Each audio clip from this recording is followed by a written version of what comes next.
Hello नमस्ते, स्वागत है एक बार फिर से एनएस शिक्षा परिवार में आप सभी साथियों का। आज प्रैक्टिस सेट नंबर 5वां है। हमने ऑलरेडी 4 प्रैक्टिस सेट कर चुके हैं। अगर आपने वो प्रैक्टिस सेट नहीं ज्वाइन किया है तो आप जाके ज्वाइन कर सकते हैं और अपनी तैयारी को और भी अच्छा बना सकते हैं। इसी के साथ में अगर आप हमारे चैनल पर नए हैं तो वीडियो को लाइक, शेयर, चैनल को सब्सक्राइब करें। आज टॉप क्वेश्चन की प्रैक्टिस करेंगे, मिक्स क्वेश्चन की। मज़ा आएगा साथियों, अब क्लास में बने रहिएगा।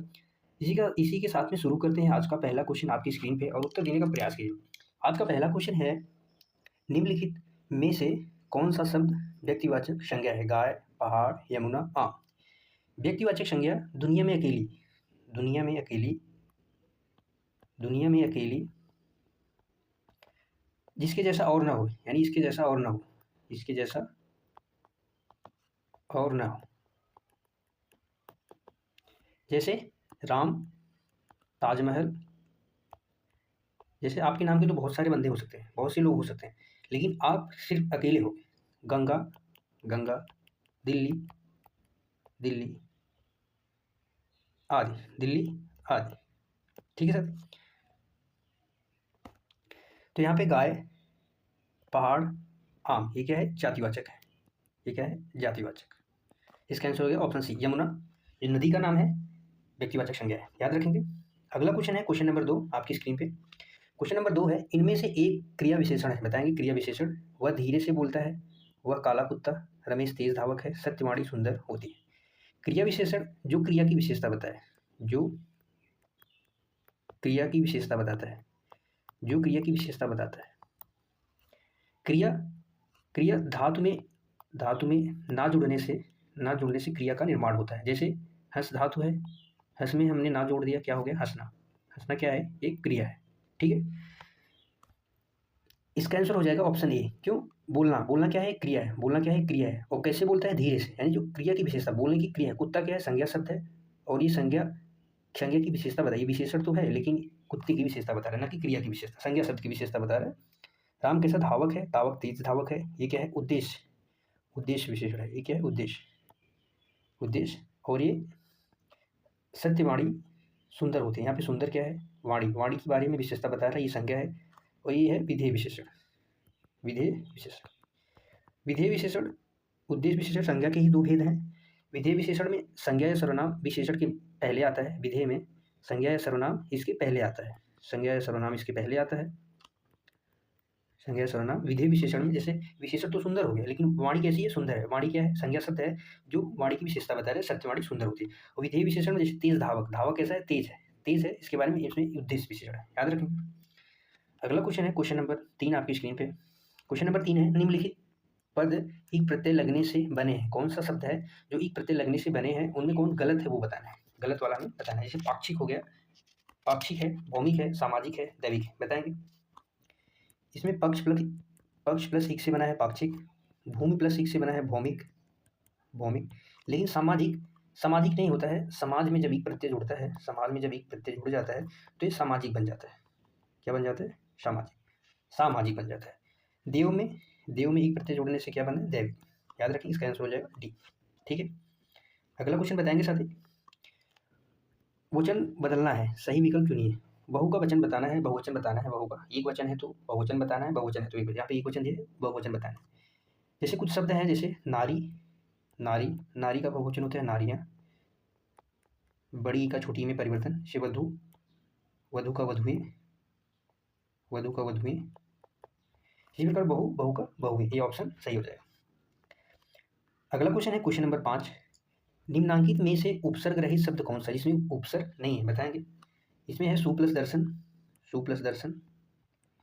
वी प्लस नम्रता। इसमें है नी प्लस विसर्ग के हिसाब से नी प्लस बल, या नीर प्लस बल, उपसर्ग के हिसाब से। तो कुलीन, कुलीन में उपसर्ग नहीं है। कु प्लस लीन करके नहीं लिख सकते, लीन कोई शब्द नहीं, तो कुलीन, कुलीन में नहीं है, याद रखेंगे।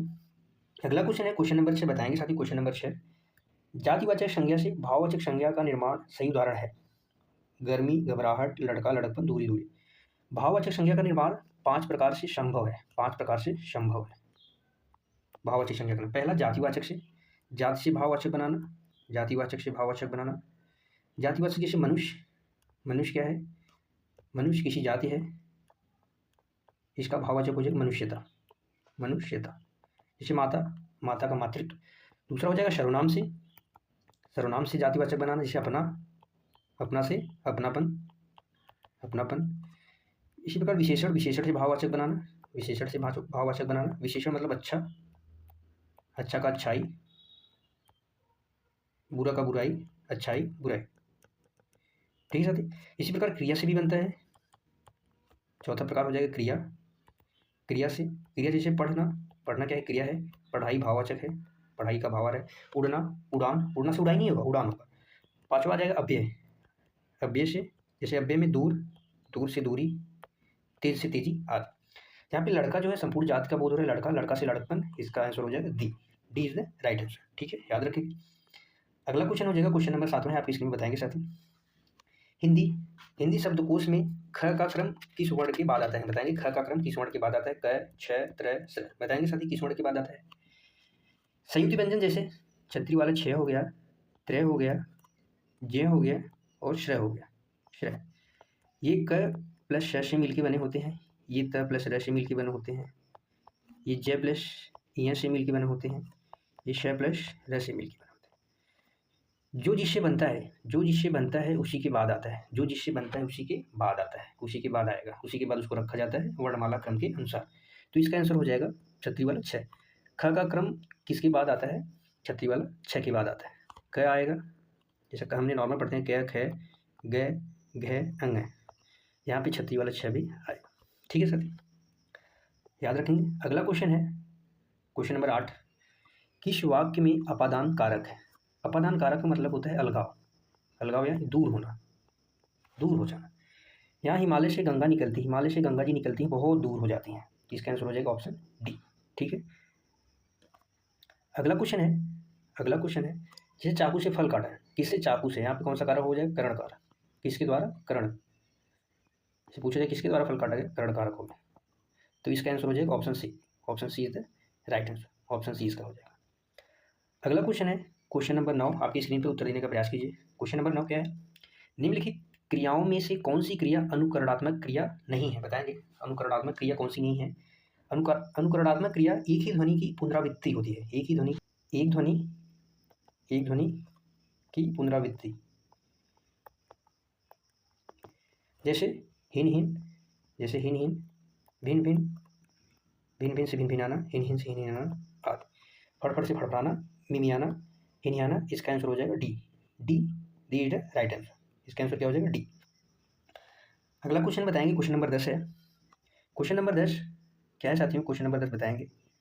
निम्नलिखित वाक्य में विशेषण है, कुछ बच्चे कक्षा में शोर मचा रहे हैं, कुछ बच्चे कक्षा में शोर, बच्चे क्या है, बच्चे को हम गिन सकते हैं, काउंटिंग कर सकते हैं, गिना जा सकता है, गिना जा सकता है, यानी ये संख्यावाचक है, यानी संख्यावाचक विशेषण है।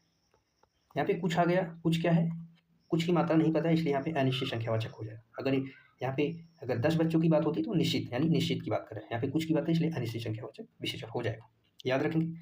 अगला क्वेश्चन है क्वेश्चन नंबर 11, बताएंगे। क्वेश्चन नंबर 11 है, भाव को तीव्र करने वाली वस्तुएं और चेष्टाओं आदि को क्या कहा जाता है, बताएंगे, बताएंगे साथी। उद्दीपन, शामक, आलंबन, आश्रय। विभाव, जब हम रस पढ़ेंगे उसमें आता है विभाव, विभाव के दो भेद होते हैं, आलंबन, आलंबन, दूसरा होता है उद्दीपन, उद्दीपन। आलंबन में, आलंबन के भी दो भेद होते हैं, आलंबन के भी दो भेद होते हैं, एक आश्रय, एक आश्रय होता है, एक विषय होता है। आश्रय जिसके द्वारा होता है, जिसके द्वारा होता है, और जिससे होता है, जिससे, जिससे होता है। और उद्दीपन यानी प्रेम को बढ़ावा देने वाला, जैसे प्रेम को बढ़ावा देने में जैसे चांदनी रात, चांदनी रात, सुहावना मौसम, सुहावना मौसम आदि। ठीक है सर, भाव को तीव्र करने और वस्तु को चेष्टाओं को बढ़ाने वाले को क्या कहते हैं, उद्दीपन, क्या कहते हैं, उद्दीपन, हमने यहाँ पे देखा है। ठीक है, अगला क्वेश्चन है क्वेश्चन नंबर 12। ढीठ का तत्सम बताना है। ढीठ, ढीठ का मतलब होता है जिस पर कोई प्रभाव न पड़ता, कोई प्रभाव न पड़ता, कोई प्रभाव न पड़ता, न पड़े, इसका हो जाएगा घृष्ट, इसका तत्सम हो जाएगा घृष्ट, घृष्ट पर जिसका कोई प्रभाव न पड़ता। अगला क्वेश्चन है क्वेश्चन नंबर 13। महान, महान का स्त्रीलिंग क्या होगा, महानती, महती, महत्री, महान। इससे कुछ शब्द हैं, शिष्य, शिष्य, शिष्य का स्त्रीलिंग हो जाएगा शिष्य, शिष्य। अनुज का, अनुज छोटा भाई, अनुजा स्त्रीलिंग। लेखक, लेखक का लेखिका, लेखिका, जैसे श्रीमान हो गया, श्रीमान, श्रीमान का श्रीमती, श्रीमती। उसके बाद साधु का, साधु का बताएंगे, साधु का हो जाएगा साध्वी, साध्वी। विदुर का, विदुर का विधवा आदि। ठीक है, इसका हो जाएगा महान का महती, याद रखेंगे। अगला क्वेश्चन है क्वेश्चन नंबर 14, आप किसके में बताएंगे, आंसर क्या होगा। रिक्शा किस भाषा का शब्द है, बताएंगे रिक्शा किस भाषा का शब्द है। रिक्शा, रिक्शा जापानी भाषा का शब्द है, याद रखेंगे। फारसी भाषा का हिंदी, हिंदी अगर पूछा जाए हिंदी किस भाषा का शब्द है तो फारसी भाषा का शब्द है, याद रखेंगे। अगला क्वेश्चन है क्वेश्चन नंबर 15 आपकी स्क्रीन पर। भाषा के निम्नलिखित प्रमुख अंग में से कौन सा सही है, बताएंगे। सही क्रम बताना है, कौन सा है सही क्रम। सबसे पहले ध्वनि आती है, मुख से जो कुछ भी निकलता है, ध्वनि, ध्वनि से पद, पद से वाक्य, वाक्य से अर्थ। इसका ऑप्शन हो जाएगा लिपि, लास्ट में लिपि का पता चलता है संपूर्ण वाक्य होने के। अगला क्वेश्चन है क्वेश्चन नंबर 16, क्वेश्चन नंबर 16 बताएंगे बैलॉट, बैलॉट, बैलॉट का सही हिंदी शब्द क्या है। मतपत्र, परिचय पत्र, सूची पत्र, आवेदन पत्र, आवेदन पत्र, बताएंगे क्या होगा। मतपत्र, बैलॉट का मतलब आवेदन पत्र जो अलॉट होता है, ठीक है साथी। अगला क्वेश्चन, अनुदित, अनुदित का संधि विच्छेद क्या होगा। अन प्लस उदित, अनु प्लस उदित, अनु प्लस दित, अनु प्लस उदित, बताएंगे क्या होगा। अनुदित होता है अनु, अनु प्लस उदित से मिलकर बनता है अनु प्लस उदित, अनु प्लस उदित, जिसमें जिसमें दीर्घ संधि है। छोटा उ प्लस छोटा उ मिलकर दीर्घ उ का निर्माण करते हैं, जिसमें क्या है दीर्घ संधि है, जिसमें दीर्घ संधि। अनुदित का मतलब होता है जिसे कहा न गया हो, इसका हो जाएगा अनु प्लस उदित, अनु प्लस उदित, ऑप्शन बी, ठीक है। अगला क्वेश्चन है क्वेश्चन नंबर 28, बताएंगे द्वापी, द्वापी का संधि विच्छेद है। द्वापी, द्वापी का संधि विच्छेद क्या हो जाएगा।